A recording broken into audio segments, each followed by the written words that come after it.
ચાલો બેટા પ્રશ્ન લખશું. Are you ready? Say yes or no? Okay, પ્રશ્ન લખો છો. જેને ક્લિયર નથી ઉપાધિ ના કરતા વિડિયો આવી જશે. જમીન પર રહેલા એક ફૂટબોલ ને કિક મારતા, જમીન પર રહેલા એક ફૂટબોલ ને કિક મારતા 28 મીટર પર સેકન્ડના વેગથી 28 મીટર પર સેકન્ડના વેગથી સમક્ષિતિજ દિશા સાથે 30 ડિગ્રીનો ખૂણો બનાવતી દિશામાં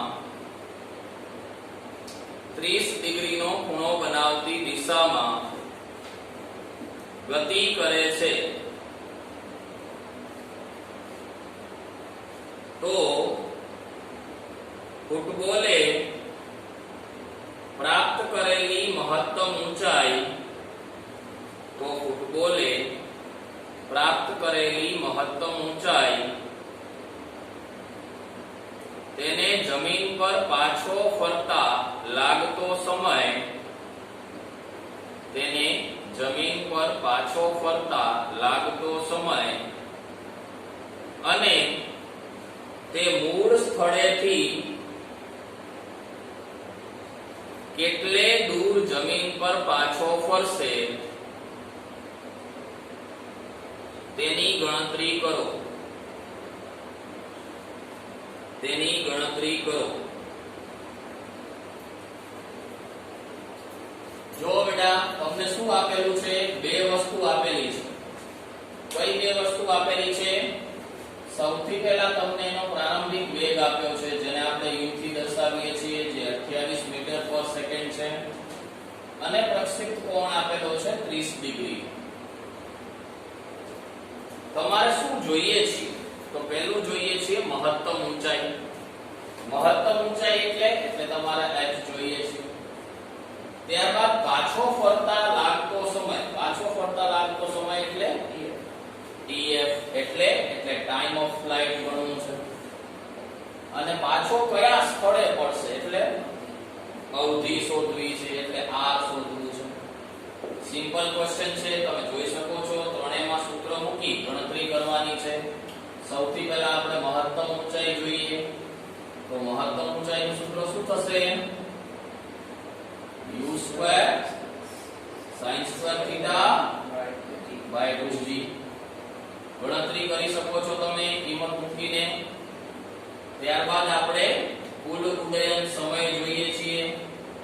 કુલ ઉડ્ડયન સમય એટલે tl, જે થશે 2u sin theta upon g, જેની ગણતરી તમે કરી શકો છો. સેકન્ડમાં જવાબ આવશે.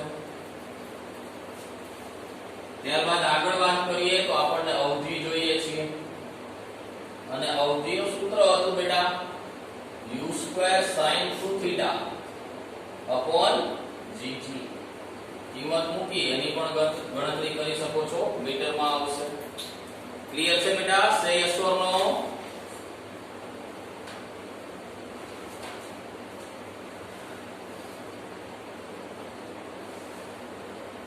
ઓકે ઓકે ઓકે, કશો વાંધો નહીં. ચાલો આગળ બીજો પ્રશ્ન લખીશું.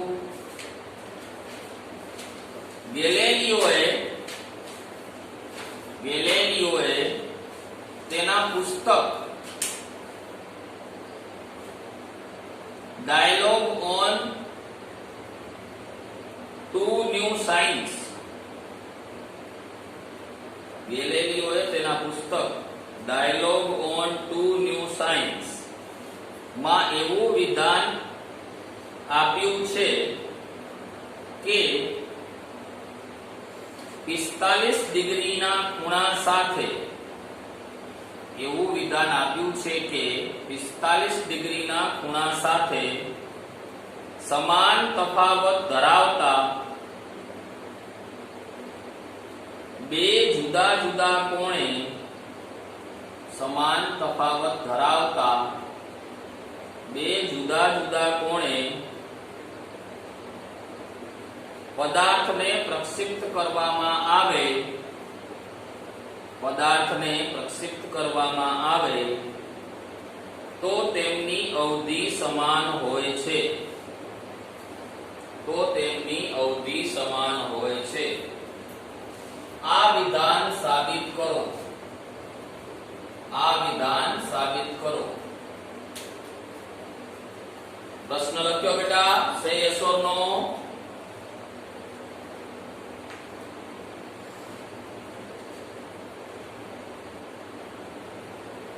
ઓકે ઓકે ઓકે બેટા, ઓકે. ચાલો આનો અર્થ સમજીએ. ગેલેલિયોએ પુસ્તક લખ્યું હતું જેનું નામ આપ્યું હતું dialogue on two new science. એનું નામ છે, પુસ્તકનું નામ છે. એમાં એણે એવું કીધું કે 45 ડિગ્રી સાથે સમાન તફાવત ધરાવતા બે ખૂણા લો. એટલે એક ખૂણો લઈ લઈએ 45 માઈનસ થીટા અને બીજો લઈ લઈએ 45 પ્લસ થીટા. તો તમે જોઈ શકો છો કે એક ખૂણામાં થીટાનો તફાવત છે તો બીજામાં થીટાનો તફાવત છે. એક થીટા જેટલો ઓછો છે, બીજો થીટા જેટલો વધારે છે. એટલે બંને ખૂણામાં આપણે તફાવત સમાન લીધો. આપણે સાબિત કરવું છે કે અવધિ સમાન હશે. તો અવધિનું સૂત્ર તમે જાણો છો. અવધિ એમાં પહેલો કેસ કરીએ છીએ, r1 લખીએ છીએ u² sin 2 થીટા એટલે 2 થીટા એટલે 45 માઈનસ થીટા અપોન g. પહેલો કેસ છે એટલે એમાં પહેલો થીટા ઉપયોગમાં લીધો એટલે 45 માઈનસ થીટા ઉપયોગમાં લીધો. આ 2 ને અંદર લઈ જઈએ એટલે આવશે u² sin 90 minus 2 theta upon g. એટલે r1 ઇક્વલ્સ ટુ થઈ જશે u² 90 માઈનસ 2 થીટા એટલે તમને ખબર છે 10 માં ભણી ગયા હતા cos થઈ જાય એટલે cos 2 થીટા અપોન g. આને સમીકરણ 1 કહી દો. કઈ નથી કર્યું, જુઓ sin 90 માઈનસ 2 થીટા એની જગ્યાએ cos 2 થીટા લખ્યું છે જે તમને ખબર છે. પહેલા પણ આપણે એક વખત એનો ઉપયોગ કરી ગયા છીએ. હવે આપણે કેસ 2 કરીએ છીએ. બીજા કેસમાં r2 બરાબર થઈ જશે u² sin 2 થીટા પણ એમાં થીટા હવે લેશું 45 પ્લસ થીટા અપોન g. ખાલી ખૂણો બદલાવી નાખ્યો છે. 45 માઈનસ થીટા પહેલા કેસમાં લીધો તો હવે 45 પ્લસ થીટા લઈએ છીએ. તો r2 બરાબર થઈ જશે u² sin 90 plus 2 theta upon g. 2 ને અંદર લઈ ગયા. ફરી પાછું 90 પ્લસ 2 થીટા એ પણ એ જ થાય એટલે શું થાય તો કે 90 પ્લસ 2 થીટા એટલે cos 2 થીટા થઈ જાય છેદમાં g. આને સમીકરણ 2 કહી દઈએ. સમીકરણ 1 અને 2 ને જુઓ બેટા, બંને સમાન મળે છે એટલે સમી 1 અને 2 પરથી અવધિ r1 equal to r2 સમાન થશે. ક્લિયર છે બેટા? સે યસ ઓર નો?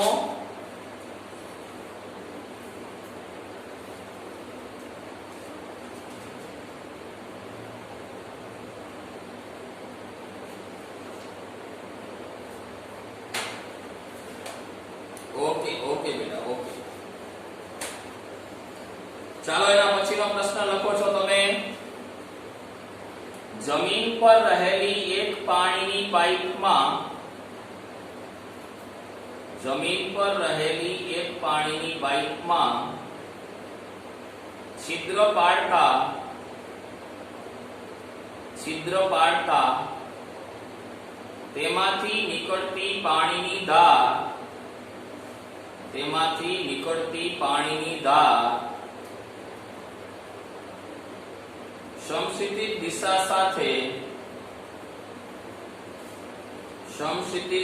સાથે 45 ડિગ્રીના કોણે 10 મીટર પર સેકન્ડના વેગથી જાય છે.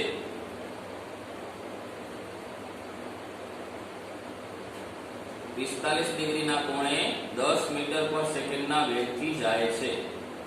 આ છિદ્રથી 5 મીટર દૂર આવેલ આ છિદ્રથી 5 મીટર દૂર આવેલ દિવાલ પર કેટલી ઊંચાઈએ આ ધાર પહોંચશે? કેટલી ઊંચાઈએ આ ધાર પહોંચશે? બેટા સરસ પ્રશ્ન છે, ધ્યાનથી જુઓ. પ્રશ્ન શું કહેવા માંગે છે? એક પાણીની પાઇપ છે. આ પાણીની પાઇપ છે, જુઓ. આ એનો આડછેદ છે, એટલે પાણીની પાઇપ આવી રીતે છે. આડછેદ તમે સમજો છો, આને આડછેદ કહેવાય. એમાં ધારો કે એક હોલ છે અને હોલમાંથી પાણી જે છે એ બહાર નીકળે છે અને અહીંયા એક દિવાલ છે.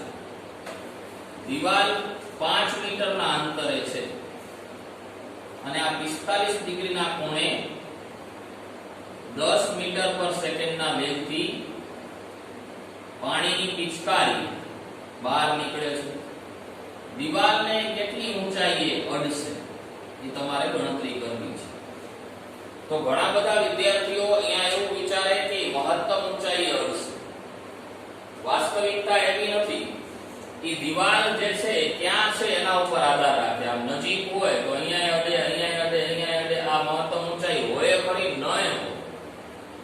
એટલે કહેવાનો મતલબ શું છે કે અહીં મહત્તમ ઊંચાઈ હશે કે નહીં એ આપણને ખબર નથી. એટલે આપણે એને y થી દર્શાવશું. મહત્તમ ઊંચાઈ માની નહીં લઈએ, એને y થી દર્શાવશું. હવે આપણને y શોધવું છે અને આપણને ખબર છે કે આ જે સમક્ષિતિજ અંતર છે એને x થી દર્શાવે. મતલબ કે x આપેલું છે અને y ગણવું છે. તો આ કેસમાં તમને ખબર છે કે તમે પ્રક્ષિપ્ત ગતિનું સમીકરણ લગાડશો. પ્રક્ષિપ્ત ગતિનું સમીકરણ, કેમ કે એમાં જ x અને y બંને ભેગા જે તમે પહેલી વખત ઉપયોગમાં લ્યો છો x tan θ gx square upon 2u square cos square θ. આ સમીકરણ હતું, તમને યાદ હોય તો. એમાં બધી કિંમતો મૂકી દઈએ આપણે. y આપણને મેળવવું છે x એટલે 5, tan θ એટલે 45, g એટલે 9.8, x 5 છે જેનો વર્ગ 25 થઈ જશે, upon 2 u સ્ક્વેર એટલે 10 નો વર્ગ એટલે 100 અને cos સ્ક્વેર 45. કિંમતો મૂકીએ આપણે. tan 45 એટલે 1 થઈ જશે. અહીંયા તમે આ 25 ને સ્પ્લિટ કરી શકો. 25 ચોકુ 100 એટલે અહીંયા આવશે 9.8 ભાગ્યા 2 ગુણ્યા 4 અને cos 45 એટલે 1 ના છેદમાં વર્ગમૂળમાં 2 થાય અને એનો વર્ગ કરશો એટલે 1 ના છેદમાં 2 થઈ જશે. એટલે આ કેન્સલ થઈ જશે.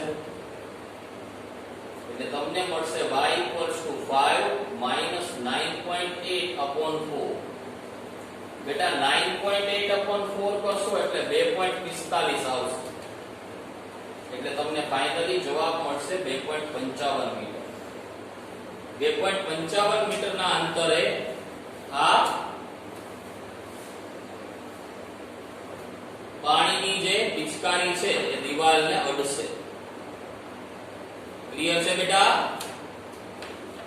સે યસ ઓર નો?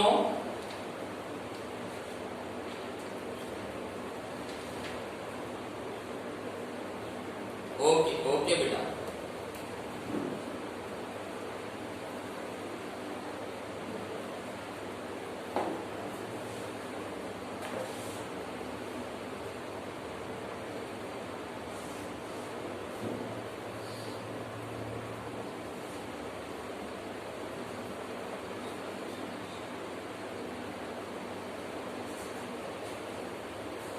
આ એપ્લિકેશનમાં તમે સ્ક્રીનશોટ નહીં લઈ શકો એટલે ઉપાધિ ના કરતા અહીંયાથી સ્ક્રીનશોટ એ લેવાય છે અને વિડિયો રેકોર્ડિંગ પણ થાય છે. ચાલો એના પછીનો પ્રશ્ન લખશું આપણે.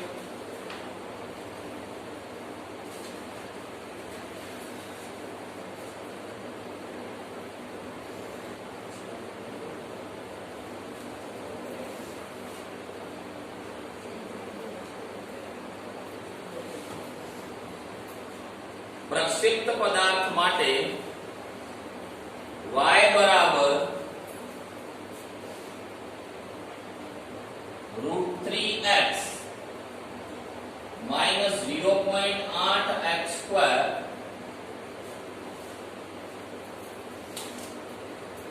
ગતિનું સમીકરણ છે.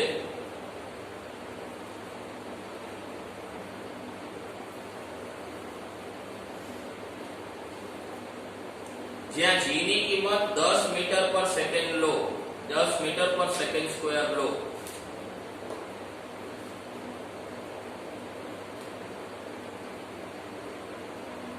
પ્રશ્નો લખજો, એમાં ઘણા બધા પ્રશ્નો છે. પહેલો પ્રશ્ન, પ્રક્ષિપ્ત પદાર્થે બનાવેલો ખૂણો ગણો.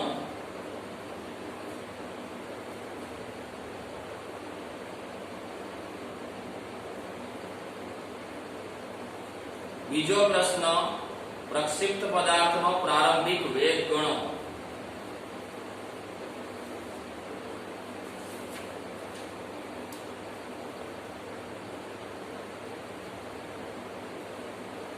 મહત્તમ ઊંચાઈ અને મહત્તમ ઊંચાઈ અને અવધિ ગણો. મહત્તમ ઊંચાઈ અને અવધિ ગણો.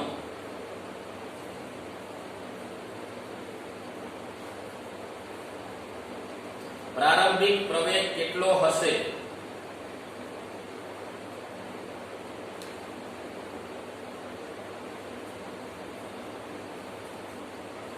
મહત્તમ ઊંચાઈ પ્રાપ્ત કરવા માટે લાગતો સમય ગણો.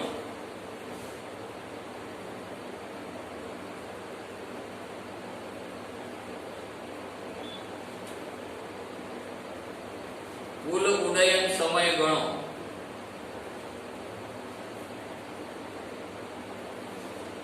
મહત્તમ ઊંચાઈએ વેગ ગણો. કુલ ઉડ્ડયન સમય, મહત્તમ ઊંચાઈએ વેગ ગણો. ઘણા બધા પ્રશ્નો આપી દીધા એ લોકો. પ્રશ્ન લખ્યા? say yes or no? Okay. ચાલો આગળ વધીએ છીએ. પ્રક્ષિપ્ત ગતિનું સમીકરણ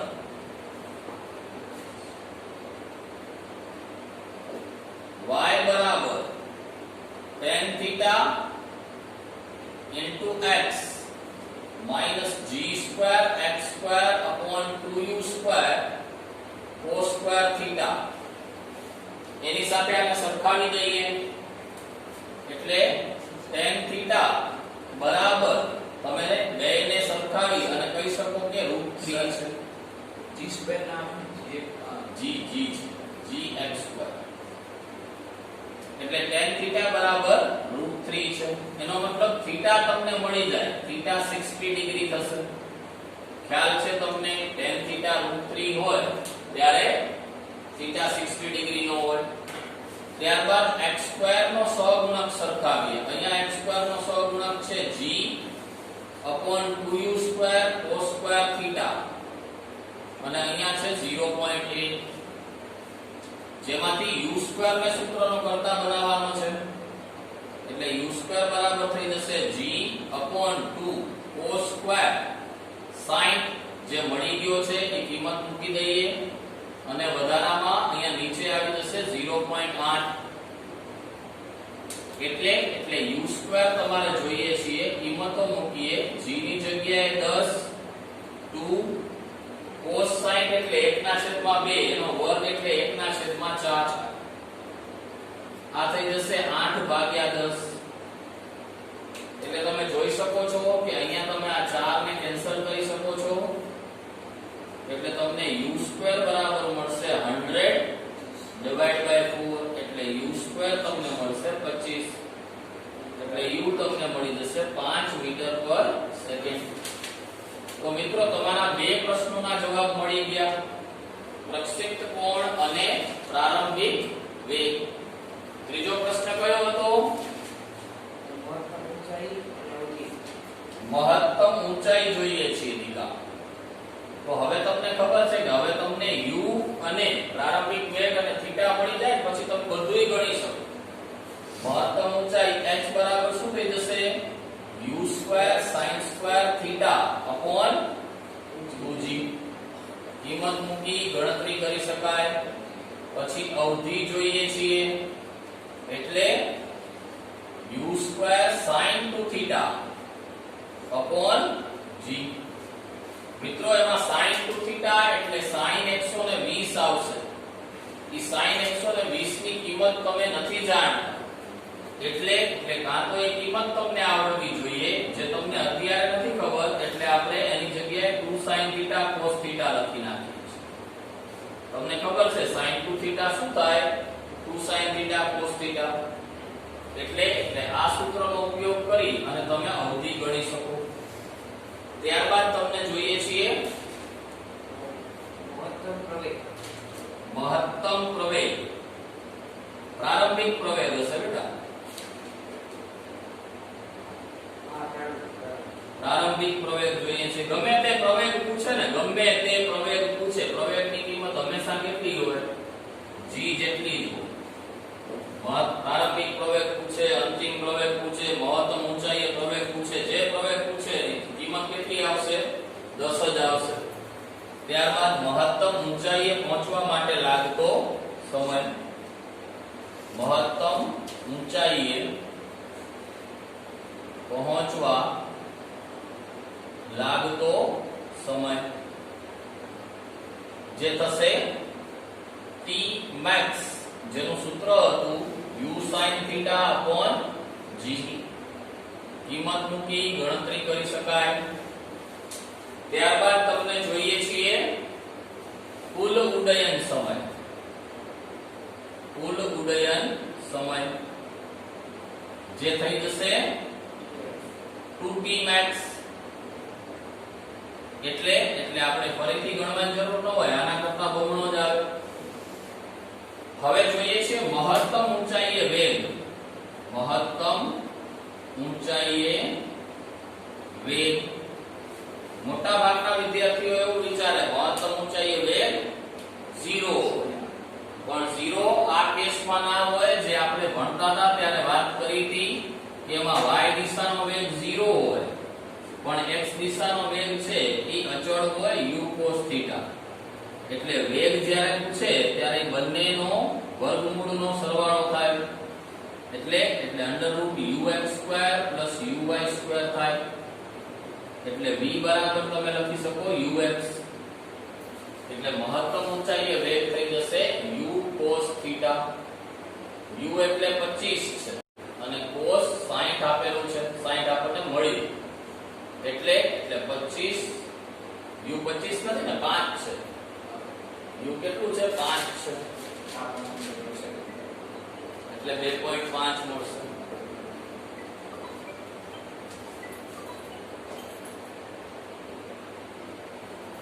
બેટા વોઇસ એન્ડ બોર્ડ ક્લિયર છે ને?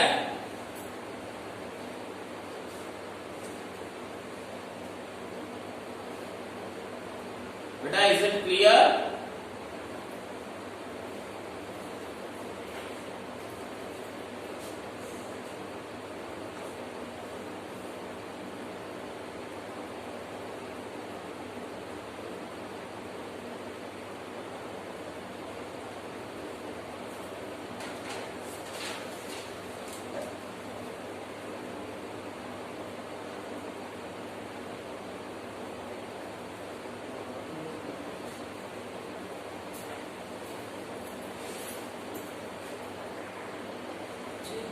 નથી.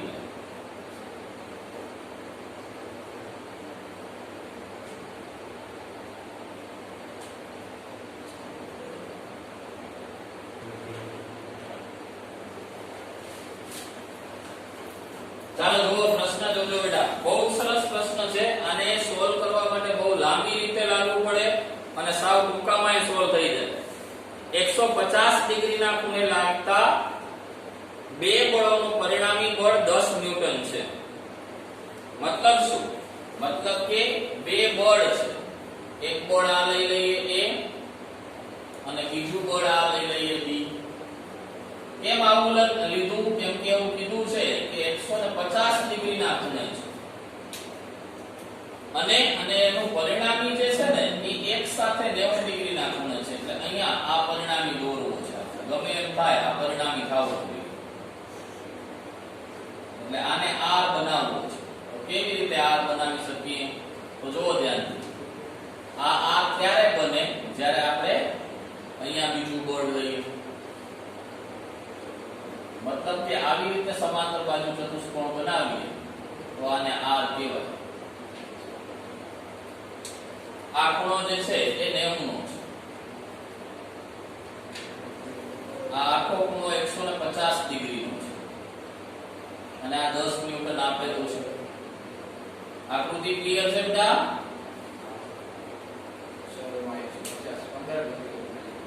આ 150 છે. હવે જુઓ, આ ખૂણો 150 ડિગ્રી નો છે, આ 90 નો છે. આપણને A જોઈએ છે. A પેલું બોર્ડ જોઈએ છે, બીજું બોર્ડ જોઈએ છે? બીજું બોર્ડ. બીજું બોર્ડ એટલે આપણને B નું મૂલ્ય જોઈએ છે. B શોધવું છે. કઈ રીતે મેળવી શકીએ આપણે? કઈ રીતે મળશે B? તો જો આ કાટકોણ ત્રિકોણ છે. દેખાય છે તમને આ કાટકોણ ત્રિકોણ? એમાં આ ખૂણો 150 નો છે. તો વાત ક્લિયર છે કે આ ખૂણો 30 નો હશે. પૂછો કેમ? જેમ નથી, અનુકોણ છે એનો સરવાળો 180 થાય. આ 150 નો હોય ને તો આને 30 નો કહેવાય. આને અનુ કહેવાતો ને, એટલે આ 30 નો થશે. તો તમે આકૃતિમાં જુઓ બેટા, sin 30 લગાડો. sin 30 સામેની બાજુ એટલે 10 અને કર્ણ એટલે b. તો આ થઈ જશે 1/2 બરાબર 10 ભાગ્યા b એટલે b બરાબર તમને મળશે 20. તો આ રીતે આપણે આ બળ ગણી શકીએ. ક્લિયર છે બેટા? Say yes or no?